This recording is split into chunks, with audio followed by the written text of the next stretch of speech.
All right, guys. All right. As promised, this is your boy BJ live with none other than number 12 ranked UFC flyweight Gillian Robertson. And I'm also joined by Combo Breaker 99 and Taylor Loader. How you doing, Gillian?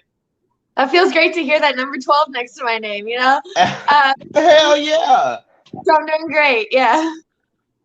So tell me, Julian, speaking of the rankings, you for the first time you jumped, like, you know what I'm saying? Like, you jumped from 15 to 12.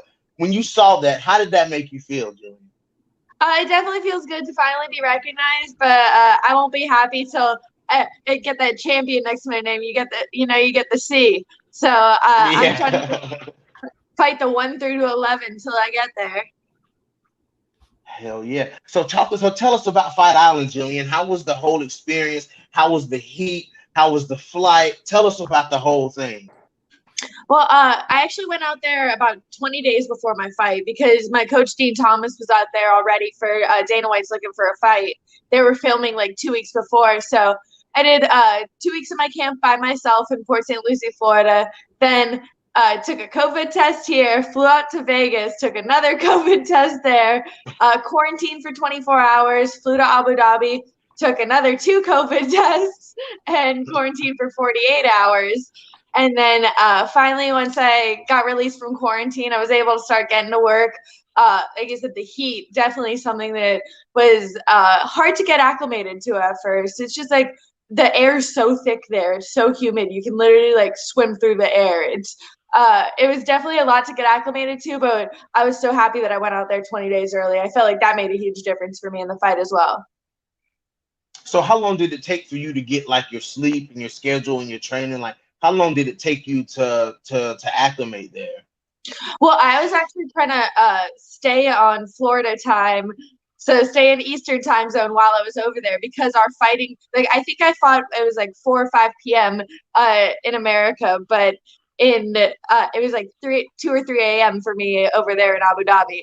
So it's like I was trying to just stay on my regular schedule. So I was pretty much nocturnal for 20 days, just staying up all night. And I would do my first training session at 7 p.m., my second training session at 1 a.m. And yeah, we were just trying to stay up, stay ready for that. Word, go ahead, Combo. Oh yeah, I just wanted to say congratulations on your win, Jillian, last Saturday. I've been wanting to say that because that was a straight up dominant performance. Just almost got the submission win, but I just wanted to say congratulations on that. Oh, thank you so much. And a quick question I had was like, did you really feel disappointed in yourself? I saw that look on your face, like whenever you had your hand raised, you still looked like, oh man, I wanted to get her out of there for real. How disappointed were you? That's the first time I've ever went to a decision in the UFC. So I definitely, I'm disappointed that I broke that like I broke that for myself. It was my first decision, and I hope it's my last decision. I'm not trying to go in like I don't get paid by the hour. I'm trying to get in and out of there as fast as possible. So I'm just trying to finish fights. Hey, I like that I mean, mentality. That's here we you don't get go. paid for overtime. I believe that. Yep. Yeah, fuck that. Fuck that. She ain't called Savage for a reason. Shit. Go ahead, Taylor. What you got, man? So to say it's about damn time Jillian gets that fucking ranking respect. Absolutely. A fucking number for like the last 3 times For now. real. Looked impressive. I think a decision. I know you look for the finish, but decision you get to showcase your skills for all 15 minutes, and everyone gets to see like, oh shit, like there's evolution here, and everyone just better fucking look out. Savage is coming. That's what I was saying, Jillian. That's what I was saying. Like, I think that the decision win was actually a good thing because we could that you answered some questions because some people wonder, like, well, can Gillian Robertson do that for 3 rounds? Can Gillian Robertson do that for 5 rounds? And we saw that. Like, you answered that question that you can maul and beat somebody up. You can beat somebody up for 15 whole minutes. Yeah, but I feel like I would like it to go kind of like my Courtney Casey fight did more than, where I got 14 and a half minutes and still got her out of there. That would have been nicer for me. Just not quite satisfied going to a decision. All right, Julian. So, all right, now let me ask you a few questions. So, this division is is just flyweight is turning into a damn Shark Tank, to be honest. You know what I'm saying? I mean, you got Cynthia Calvillo and now Jessica Andrade taking out Caitlin Chukagian the way she took out Chukagian. And now, Gillian, you're ranked number 12. You're calling for that Antonina fight. You're looking for that next big win because you've had 2 big wins in a row. Courtney Casey and Poliana Botelho were both 2 big wins in a row. If you snag Antonina Shevchenko, you know what I'm saying, which is probably very likely, if you snag Antonina Shevchenko, then that puts you in right up into that mix with Calvillo, which I'm sure you want that rematch with Jessica Andrade. How do you feel about them coming into this division? I think Andrade, her performance was obviously very impressive this last weekend. She showed that she could hang with the flyweights, taking down one of the top contenders. So, matchups with them would be awesome in the future. No matter, like I said, I want the 1 through 11. So any name in front of me. I know since the rankings came out, Antonina is now behind me. She's ranked 15 currently. So that's not as an attractive as a matchup before. The only reason I really called her out is because she denied me back in August. We were I was whoa. Oh shit. So wait a minute, Gillian. Wait a minute. Wait 1 second. So you said, did you just say that Antonina Shevchenko ducked a fade with Gillian Robertson? Did you just say that?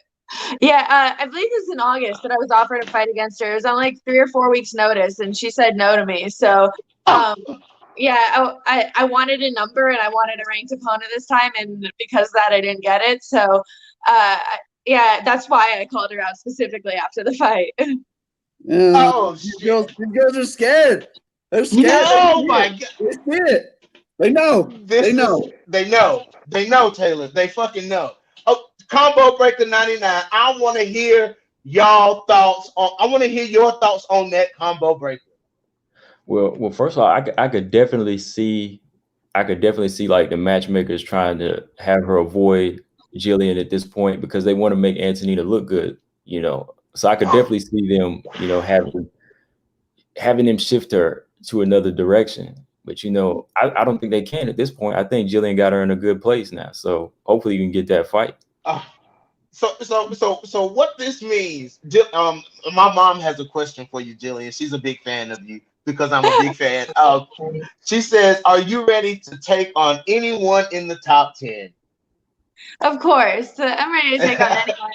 Like, people keep on asking me when I'm looking at to get back in there. I'm like, I have a little bit of bumps and bruises, but I'm back to training this week, and I'll be waiting for the call. I'm hoping maybe November, December I can get something in before the end of the year. Well, back to okay, we got that out the way. But I got to ask. So pretty much Taylor and Combo. So pretty much what it is, Gillian them back Antonina Shevchenko into a corner. Is that the wrong thing to say here?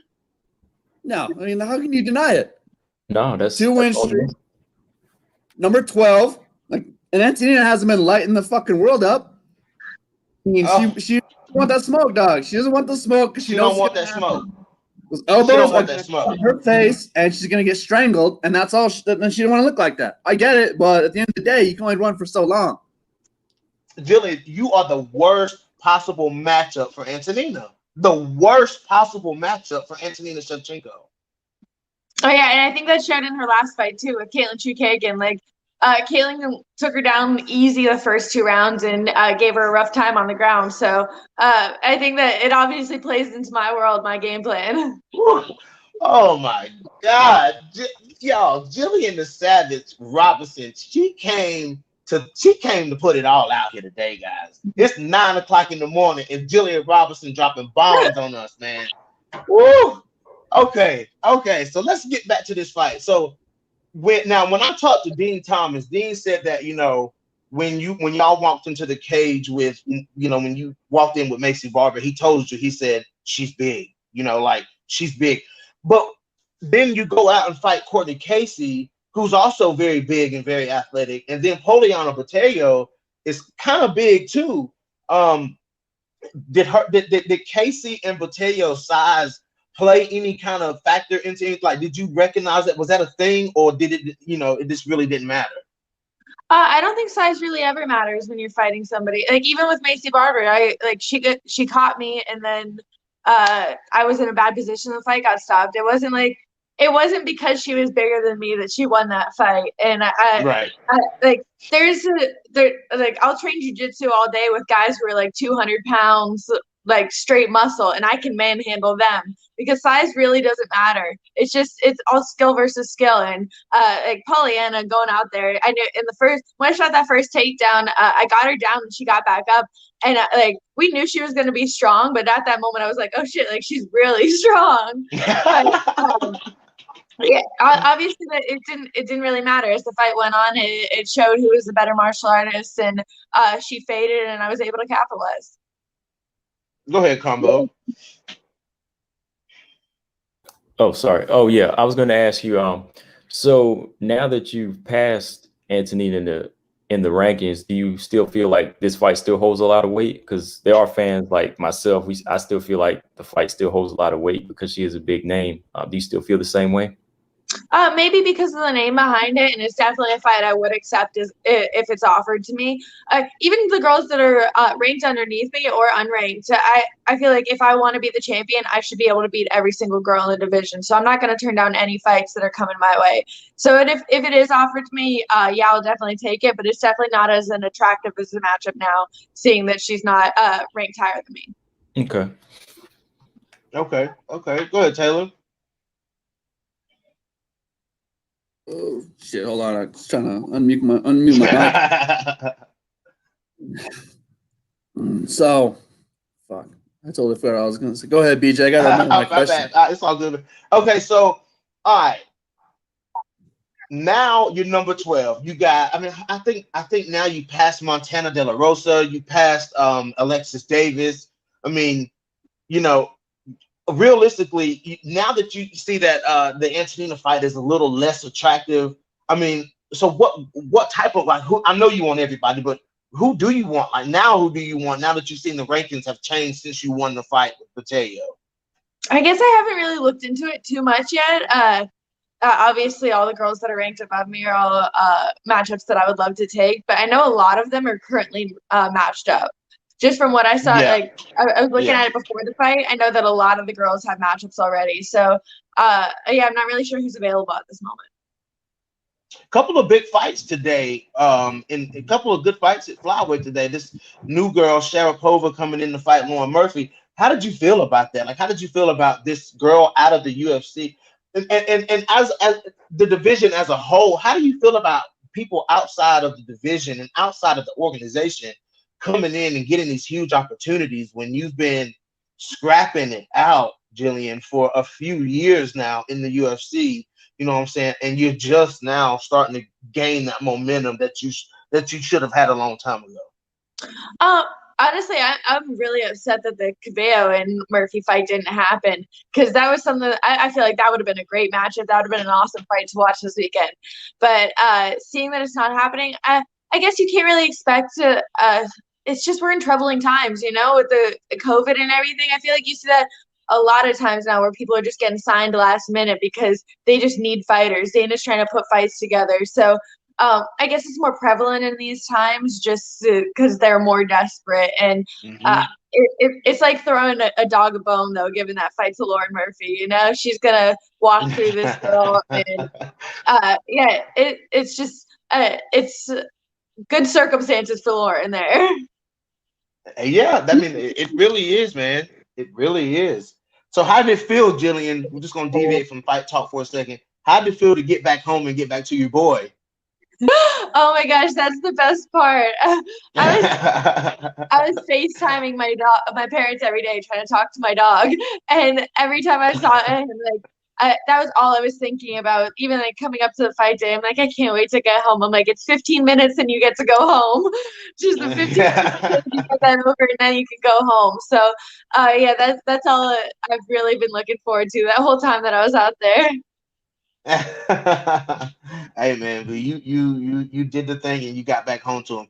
Taylor, it's you, boy. Go ahead, man. Yeah, I did that same thing. I just got back from a 2-week work thing in California. And all I told everybody was like, I can't wait to go home to my puppies, man. Like everything's okay, everything's cool. It was a good time, but I just can't wait to get home, man. So I thought about told my brother like send me videos, send me FaceTime, and so I get it. It was horrible. Just oh my god, it was magical. Oh yeah, he's my kid. That's my baby. Yeah, people don't get it. Like I was saying, like, well, if you don't have kids, it is the same. Without me, they're not gonna live. This is basically the same thing. It's horrible. And puppies know how to walk from day one, and your kid can't. So who's really more impressed? Which one's better? Wow. I think I like the either you get Jessica I or Joanne Calderwood, ranked 6 or 7. Because I don't think Jessica I just fought, right? And she lost. But Joanne Calderwood, since she pulled out of that fight with Valentina, I don't think she has anything lined up, right? No, she got beat. She got beat by Maya. Oh yeah. That's what it was. Jennifer Maya. Yep. Yeah. Okay. Either way, I like Jessica I. She's 6, and I don't like her. Or number 7, Joanne Calderwood, because I think that'd be an easy fight for Gillian, and then gets her right back in almost to the top 5. Yeah, both of those honestly. I really like both of those matchups. Like both those names sound really good to me, and I would love to jump that to get that 6 or 7 rank. Just keep on moving up. Mm-hmm. So how did you feel about that whole situation when that happened? Like when Joanne just didn't want to wait for Valentina. But I mean, I think Valentina would have starched her. But how did that feel? Like, how did you feel about that whole thing? Like I said, with me fighting fighters that are ranked underneath me, I feel like if you want to be the champ, you should be able to beat everyone in the division.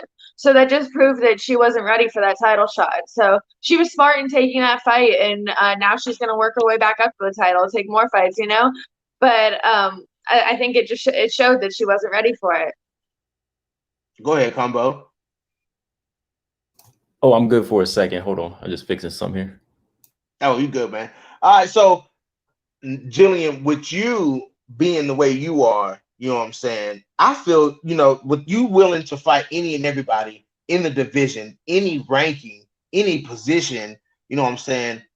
I believe you should be the one getting those big pushes, those big fights, because, and I made a video the other day and I said, you guys are looking for these, especially before Andrade come in, because now that Andrade is here, oh my God, everybody's going to talk about Jessica Andrade. Taylor loves Jessica Andrade, and I get it. You know what I'm saying? Like, he loves Jessica Andrade. But, you know what I'm saying? Like, I just feel like you should be the one getting those opportunities, man, just because you gutted it out and you've taken those L's and you've taken those short notice fights and you've flown halfway across the world multiple times. Like, you've fucking been there, and you snatching up records and you snatching up necks. You should be the one getting those type of opportunities. I agree with you, but I guess the UFC, I don't really know how they decide things, how they do their marketing, whatever they do. I guess I'm just waiting for the next opportunity, and when it comes, I'll be ready. Oh man. Yeah, that's something I was going to ask you. Do you feel like you should have been broken the top 10 by now? Yes and no. I guess I'm very critical about on myself about my losses, and just the pattern of how my record's been in the UFC. I've had like 2 wins, 1 loss, 2 wins, 1 loss, 2 wins. So I'm just trying to break that, and then maybe I'll start getting up to the top 10. Yeah. Oof. So do you feel like Andrade? Because of course, Gillian, somebody comes into the division and they get a big win. When Cynthia Calvillo came in to beat Jessica I, when Andrade now has beat Caitlin Chukagian, of course everybody's gonna say, oh, well, these girls are gonna run 125. And I'm just like, oh, okay, like, I mean, I get that they're flat, they're here, they beat the number 1 and number 2 contenders, you know what I'm saying? But these girls got sharks coming up the division, like Gillian Robertson. You know what I'm saying? Like, do you feel like you can get right up in that mix with Andrade and Calvillo, and you can be right in there with them? Oh, 100%. When Calvillo and I fought on the regional scene, and I fought her on 5 days' notice when we fought.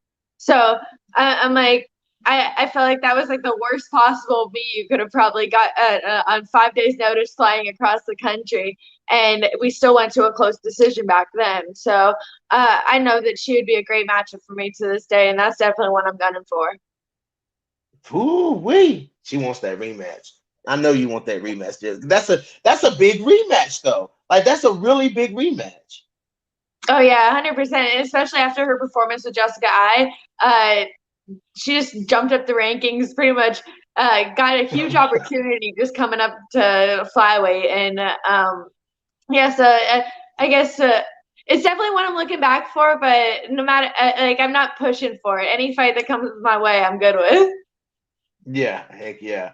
So what's like so here on out, Gillian, from here forward, what's your message? What's your now message to the top 10 of the division?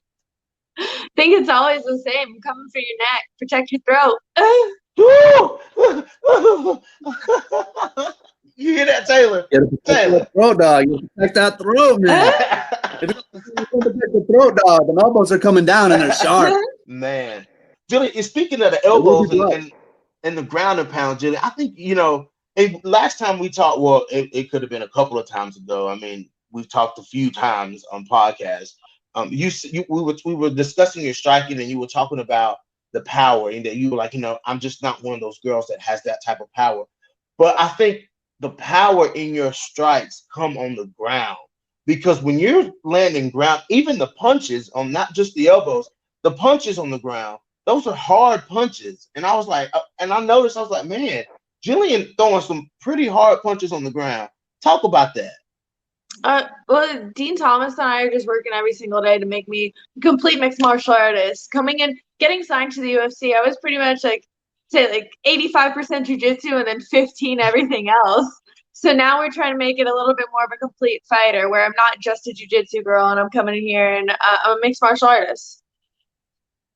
Because those shots with Courtney Casey, man, like I think that played a lot in what was frustrating, because anytime she exposed her head, when you was pressing her on the ground and she would expose her face, it was hard shots coming. I said, look at Gillian throwing some power.